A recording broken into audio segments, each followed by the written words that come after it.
আমদানি নির্ভরতা কমানো এবং চাষিদের মুনাফার লক্ষ্যে কৃষি অফিসের মাধ্যমে এবার শুরু হয় মেহেরপুরে পেঁয়াজ সংরক্ষণ কার্যক্রম। মুজিবনগর উপজেলায় 40টি এয়ারফ্লো মেশিনের সাহায্যে কয়েক হাজার টন পেঁয়াজ সংরক্ষণ করেছেন চাষিরা। পেঁয়াজের রেকর্ড দরপতনের মধ্যে আধুনিক পেঁয়াজ সংরক্ষণ যন্ত্র পাওয়ায় আশার আলো দেখছিলেন কৃষকেরা, কিন্তু তাদের সেই আশা পরিণত হয়েছে দুরাশায়। মেশিন সংরক্ষণাগারেই পচে যাচ্ছে পেঁয়াজ। কৃষি অফিসের পরামর্শে আমি পেঁয়াজগুলো রেখে দিই। ওই যে ঘরে পেঁয়াজ রাখা আছে, 500 মণ পেঁয়াজ আমি সংরক্ষণ করি। ওরা একটা মেশিনও দিয়েছে এবং আরেকটা মেশিন আমি বেনে নিয়ে আইছি।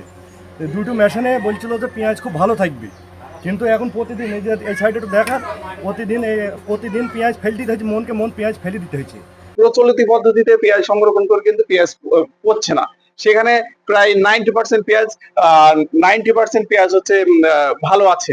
আর বৈজ্ঞানিক পদ্ধতির, তথাকথিত বৈজ্ঞানিক পদ্ধতির মাধ্যমে যে পেঁয়াজটা সংরক্ষণ করা হয়েছে তার মাধ্যমে 90% পেঁয়াজ পচে যাচ্ছে।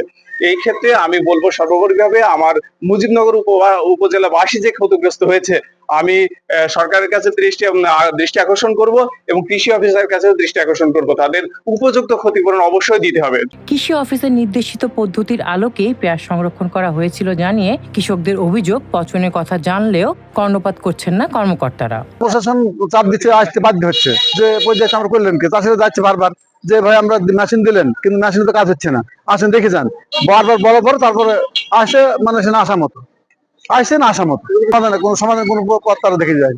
তবে গণমাধ্যমের প্রশ্নের মুখে বিষয়টি খতিয়ে দেখার আশ্বাস দিলেন এই কর্মকর্তা। নতুন প্রযুক্তি একটা আমরা অধিকাংশ কৃষককে দিচ্ছি, তাদের বুঝবার, তাদের দক্ষতার একটা সীমাবদ্ধতা আছে।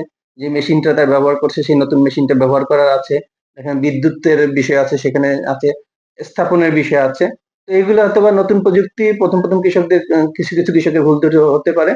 আমরা তাদেরকে পরামর্শ দেওয়া অব্যাহত রাখছি এবং কৃষকদেরকে আহ্বান থাকবে যে তারা যদি কোনো রকম সমস্যা অনুভব করে আমরা যেন আমাদের মাঠ পর্যায়ের উপসহায়ক কৃষকের মধ্যে সাথে যোগাযোগ করে। পচন রোধ করা না গেলে চাষিদের লোকসানের পাশাপাশি দেশের বাজারে পেঁয়াজের সরবরাহ সংকট হওয়ার আশঙ্কা সংশ্লিষ্টদের। News desk, RTNN।